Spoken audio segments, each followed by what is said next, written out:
शिष्य थे एक बाबा फकीर चंद। बाबा फकीर चंद ने कहा कि मुझे भगवान के दर्शन करा दो, नहीं है तो बता दो। उनके गुरु ने कहा सुबह 4 बजे तुमको भगवान के दर्शन करा दूंगा। 3:59 में फकीर चंद जी ने महर्षि शिवरताल का दरवाजा खटखटाया। गुरुजी अंदर ले गए, कहने लगे मेरी गद्दी पे बैठ जा। कहने लगे गुरुदेव ये तो आपकी गद्दी है, मैं नीचे बैठूंगा, आप ऊपर बैठो। बोला नहीं, भगवान के दर्शन इस गद्दी पे बैठ के होते हैं। उस गद्दी पे बैठा दिया, तिलक किया, 5.25 रुपए दिए। फिर कहा फकीर चंद मैंने भगवान को केवल एक ही रूप में देखा है, अपने शिष्यों के रूप में, और किसी रूप में भगवान को नहीं देखा। तो अपने शिष्यों के रूप में भगवान को देखना। कोई मेरे से पूछे मैंने भगवान के दर्शन किए हैं, अपने कार्यकर्ताओं के रूप में भगवान के दर्शन किए। ये जो ईश्वर रूपी विराट रूप मेरे सामने, आप जो आशीर्वाद देने के लिए आए हो, सबसे पहले मैं इस ईश्वर रूप का अभिवादन करता हूँ, मैं वंदन करता हूँ। जब मुझे मुख्यमंत्री जी सुभाष बराला जी, आदरणीय रामविलास जी, आदरणीय दुष्यंत गौतम जी, हमारे साथ आए हमारे सांसद अरविंद शर्मा जी, बाल्याण साहब, हमारे रिश्तेदार भी, नेता भी, हमारे प्रभारी डॉक्टर अनिल जैन जी, और बहन सुधा यादव जी, चौधरी वीरेंद्र सिंह जी, सारी टीम टोली मुझे मंच उस पर कुर्सी पर बैठाने लगी। तो मुझे लगा यही समझाने के लिए बैठा रहे कि ईश्वर को देखना तो कार्यकर्ता के रूप में। और मुझे ये भी ध्यान में आ गया बैठते बैठते, ये बैठाने नहीं आए, ये तो बैठाने का नाटक है, खड़ा करने आए हैं, काम करने के लिए लगातार दायित्व निभाने का। ये तो एक औपचारिकता है बैठाने की, और वो कार्यकर्ता पहले इस बात को समझ कर 48 डिग्री टेम्परेचर में खड़ा है, मैं अपने सामने देख रहा हूं, उसका मैं वंदन करता हूँ, अभिनंदन करता हूं। मेरे खातों के साथी भी आए हैं, मुझे देख रहे हैं, बहुत सारी खातों के साथी हाजिर है, कार्यकर्ता हाजिर है, समाज में काम करने वाले हाजिर है, व्यापारियों के नेता हाजिर है, सब तरह का समाज का व्यक्ति यहाँ खड़ा है। और जो समाज का आशीर्वाद मिला है, मैं हृदय की गहराइयों से आपका आभार व्यक्त करता हूँ, धन्यवाद करता हूँ।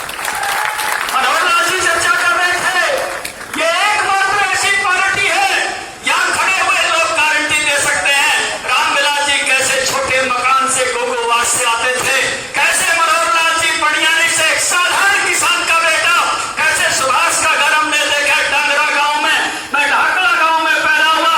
यहाँ जो भी व्यक्ति खड़ा है साधारण घर से आया और असाधारण यात्रा कर सकता है। किसी भी जात से आओ, किसी भी वर्ग से आओ, किसी भी मोहल्ले से आओ, किसी भी गांव से आओ, सबके लिए दरवाजे खुले हैं। ये सारी पार्टियों में नहीं खुले हैं, बहुत सारी पार्टियों में छत अट जाती है, परिवार की छत है, या रामचंद्र जांगड़ा राज्यसभा में जा सकता है, और कहीं बात हो तो किसी का बेटा ही जा सकता है, दूसरा नहीं सोच सकता। अध्यक्ष बनने की बात आए तो कुर्बे में, कमेवर बनने की बात आए तो कुर्बे में। अरे कांग्रेस की पालकी ठाते ठाते थक गए युवा, और सचिन ने कहा मेरे बस का सौदा नहीं। सिंधिया ने कहा बाहर ले, दो एक ही पीछे पट रहे हैं, दो गाल का अमल एक बीच में छोड़ रहे। उस पार्टी में कुत्ता बढ़ रही है, निराशा बढ़ रही है, लेकिन ये एक पार्टी है touch the sky with glory. कोई भी किसी भी इलाके में, किसी भी प्रदेश में, किसी भी भाषा में, किसी भी गरीब घर में पैदा हुआ व्यक्ति भारत का प्रधानमंत्री, देश का राष्ट्रीय अध्यक्ष कुछ भी हो सकता है। ये भारतीय जनता पार्टी का करिश्मा। इस पार्टी ने अपना लो, इसमें पड़ जाओ, रास्ता यही है, वहां तो रास्ता बंद हो लिया, लोग डिप्रेशन में जाने लगे। और केवल इतना ही नहीं है, साधारण से असाधारण की यात्रा होती है। जब रामविलास जी ने चुनाव लड़ा मोटरसाइकिल पे, मुझे पता है पैसे नहीं थे, मनोहर लाल जी राम कोई सोचता नहीं था। यही पार्टी ऐसी है जो ऐसे साधारण व्यक्ति को भी चुनाव लड़ने का मौका दे सकती है, जिसके पास जमानत के पैसे भरने के लिए नहीं हो। और कोई पार्टी नहीं है, पैसे आने ढूंढती है, बड़े बड़े कुड़बे ढूंढती है, और बड़े बड़े पदों तक पहुंचा देती है। और मनोहर लाल जी कह रहे थे यही पार्टी ऐसी है कि काम करते चले जाओ, लॉबिंग की जरूरत नहीं है, मांगने की जरूरत नहीं है, घर पे टेलीफोन आ जाता है तो बना दिया भाई। यही ऐसी पार्टी है, बिना जलील करे आपको पद देती है, बिना लॉबिंग कराए देती है, बिना चक्कर कटाए देती है। ऐसी देव दुर्लभ पार्टी 2000 इसमें से कम नहीं है। भारतीय जनता पार्टी ऐसी पार्टी जो ईश्वर की तरह से विचार करती है हर चीजों के, हर व्यक्ति के बारे में। जैसे आप अपने ग्राम देवता से उम्मीद कर सकते हो, अपनी पार्टी से उम्मीद कर सकते हो, उसी प्रकार से। नौजवान साथियों, यहाँ तो एक ही मंत्र है और वही मंत्र मैं आपसे चाहता हूं, give your best, take others best. अपना बेस्ट दो और अपने साथियों का बेस्ट लेते चले जाओ। जो इस मंत्र को जानता है उस मंत्र को, उस व्यक्ति की तरक्की को यहाँ कोई नहीं रोक सकता। अपना सर्वश्रेष्ठ देना और अपने साथियों का सर्वश्रेष्ठ देना। केवल अपना सर्वश्रेष्ठ देने में रहेंगे तो नहीं पूछोगे, औरों का भी सर्वश्रेष्ठ देना आना चाहिए, तो आप वहां पहुंच जाओगे जहां तक आपकी नियत है कोई रोक नहीं सकता। Touch the sky with glory, ये बीजेपी में हो सकता है। बुजुर्गों, नौजवान साथियों, इस धूप में आप खड़े हो, यहाँ ऐसी सरकार का नेतृत्व प्रधानमंत्री नरेंद्र मोदी जी, आदरणीय मनोहर लाल जी हरियाणा में कर रहे हैं, जो किसानों के हक की है। आज एक झूठ फैलाया जा रहा है, एक रास्ता न्याय, हर कोई किसान नेता भाषण करता था। मेरे सामने भी कई किसान नेता खड़े हैं जो कहते थे मंडी में हमारे माल की बोली लगाई जाती है, उछाल उछाल के बोली लगाई जाती है, व्यापारी अपने माल की कीमत खुद लगाता है, उद्योगपति अपने माल की खुद बोली लगाता है। ये बार बार भाषण होते थे, तो पीछे बैठे अशोक मलिक किसानों की बात करते रहते, इधर भाई सुरेंद्र दैया खड़े थे किसानों की बात करते हैं, यही इस बात को कहते थे। आज ऐसा रास्ता दे दिया केंद्र की सरकार ने, राज्य की सरकार ने, अपना प्याज लेकर खड़े हो जाना ट्रॉली में। अगर 20 रुपए का भाव लगाना तो 20 का लगाना, 25 का लगाना तो 25 का लगाना। मंडी में आपकी बोली का और कोई नहीं लगाएगा, खुद आपको दाम तय करना। आप अपने टमाटर बेच सकते हो, अपने प्याज बेच सकते हो, आपके खेत में आपने गाजर उगाई है और कोई रिलायंस का आदमी आके कहता है इतनी गाजर मैं सारी ले लूंगा और मंडी के भाव से 5 गुना भाव पर ले लूंगा, तो भाई किसी के पेट में दर्द क्यों हो रहा है? अगर कोई हमारी चोरी ले जा, हमारी घिया ले जा, हमारे अमरूद ले जा, हमारे बागों बेर ले जा, तो किसी के पेट में दर्द नहीं होना चाहिए। लेकिन दूसरा रास्ता भी खुला है, अगर किसी भाई की रेडी लगा के बेचने की नहीं हिम्मत हो, थोक में बेचने की नहीं हिम्मत हो, तो दूध वाला भागमल मंडी में भी बेच सके, गाड़ी में कोई नहीं रोक सकता। मंडी का दरवाजा भी खुला है, इस देश में कभी मंडी बंद नहीं होगी और एमएसपी बंद नहीं होगा, इस झूठ बोलने की आवश्यकता नहीं है। ये सबसे पहले मैं आपको बताना चाहता हूं, एक रास्ता खोला है। अरे एक बस जाया करती, अरे एक डीलर स्टोर लगाती तो कोई दिक्कत है क्या? बोलो मनोज, स्टोर कोई दिक्कत है?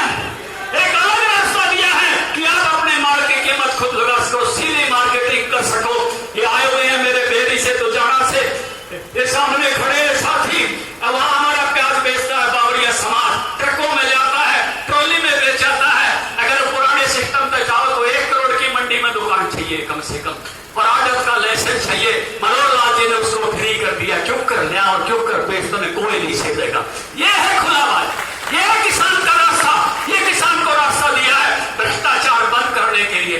किसी भी प्रकार की रजिस्ट्री में नहीं हो, उसका रास्ता आगे लेके आ रहे हैं। कोई करप्शन बचे नहीं, हर चीज आगे मेरिट पे चले, उसका रास्ता ला रहे हैं।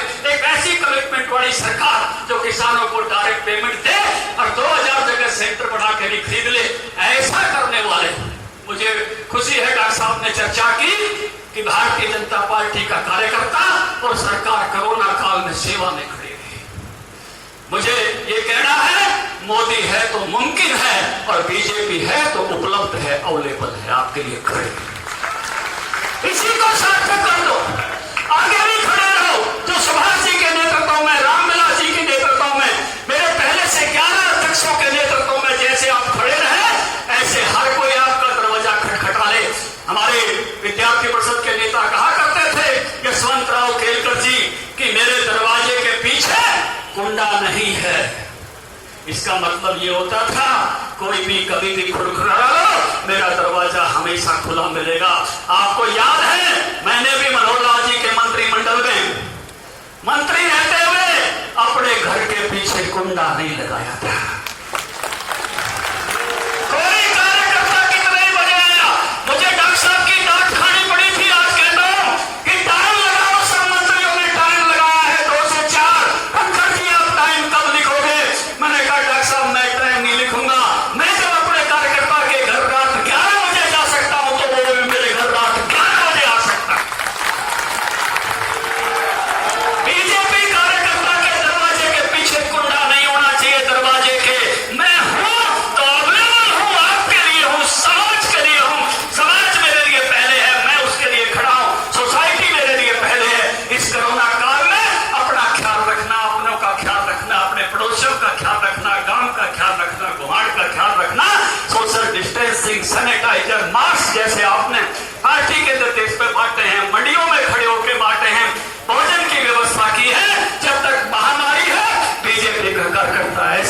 बना रहे। देव दुर्लभ है, आप मैं वंदन करता हूं, आपका अभिनंदन करता हूं।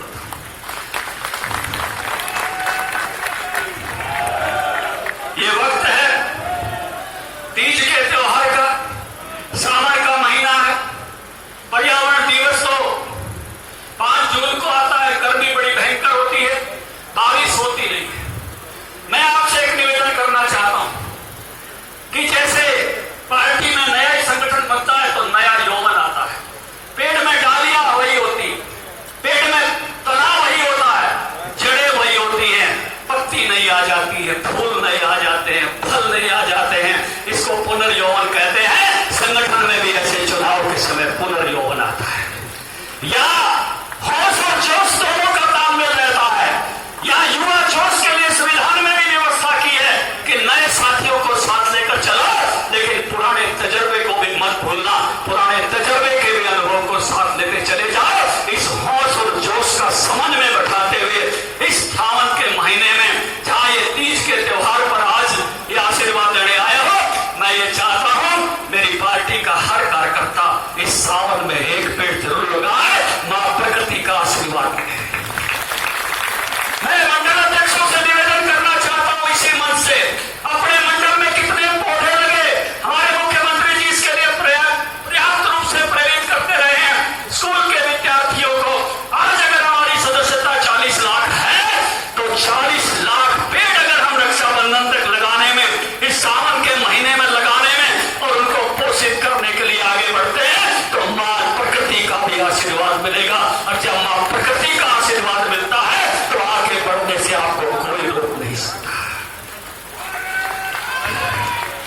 कई सारे मंडल अध्यक्ष खड़े मैं देख रहा हूं, अपना व्हाट्सएप अकाउंट एक पेड़ के नाम का बना लो और सबकी फोटोएं हमको मिलनी चाहिए कि इस कार्यकर्ता ने भी लगा दिया, इस कार्यकर्ता ने भी लगा दिया। आज ये संकल्प लेकर जाओ कि एक पेड़ इस देश की प्रगति के नाम का, इस पर्यावरण की सुरक्षा के नाम का, इस महामारी को मिटाने के संकल्प के नाम का और अपनी समाज सेवा के संकल्प का नाम का एक वृक्ष मेरा हर कार्यकर्ता इस सावन में लगाए। इस तीज के त्योहार पे ये संकल्प के लिए एक बार हाथ खड़े करके बता दो सब, और सारे कार्यकर्ताओं तक संदेश पहुंचा दो कि एक एक पेड़ सबके नाम का, सब कार्यकर्ताओं के नाम का लगाएंगे और मां प्रकृति का भी आशीर्वाद लेंगे। इतनी बात कहकर केवल कुछ बातें दोहराते हुए, मोदी है तो मुमकिन है और बीजेपी है तो उपलब्ध है। मोदी है तो मुमकिन है, बीजेपी है तो उपलब्ध है। मेरे दरवाजे के पीछे कुंडा नहीं है, किसी का दरवाजे के पीछे कुंडा नहीं होना चाहिए। खटखटाते ही खुल जाए, आपकी आवाज आते ही आवाज में जवाब दो। और दूसरी बात, give your best, take others best. और ईश्वर को देखना है तो कार्यकर्ता जनता जनार्दन के रूप में ईश्वर के दर्शन करे, विराट में दर्शन करे, अपने से छोटे कार्यकर्ताओं में ईश्वर के दर्शन करे। ये दायित्व तो मुझे अकेले पर नहीं है, आप सब पे। एक प्रस्ताव आता था, चंद्रमोहन शर्मा जी पढ़ाते रहे, ये लिखवाते थे, जानन शर्मा भी पढ़ाता रहा, मैं भी पढ़ाता रहा था, लिखवाते थे आप मुख्यमंत्री बन जाओ तो क्या करोगे, प्रस्ताव लिखो। आप प्रधानमंत्री बन जाओ तो क्या करोगे। वो धर्मपाल भी पढ़ाता है उधर खड़ा। भाई ऐसे ही मैं आपसे निवेदन करता हूं, आप प्रदेश अध्यक्ष बन जाओ तो क्या करोगे। एक प्रस्ताव लिख के भेज दे। मैं अकेला अध्यक्ष नहीं, आप सबके जो साझे के विचार हैं।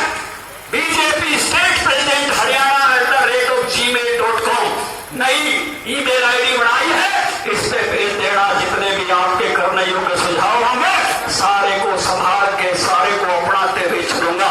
एक लाने भाई, ये सामूहिक जिम्मेदारी है, सबने मिलकर उठानी है। जैसे गिरिराज पर्वत को सारे गोपालों ने मिलकर उठाया था, ऐसे जो भी आगे की चुनौती डॉक्टर नरेंद्र जैन जी बताएंगे। चाहे विधानसभा कोई आ रही हो और चाहे भाई कोई पंचायत चुनाव आ रहा हो, जिला परिषद ब्लॉक समिति आ रही हो और चाहे भाई कोई और कोऑपरेटिव आ रहे हो, सब तरह की नगर निगम नगर पालिका जब रामविलास जी के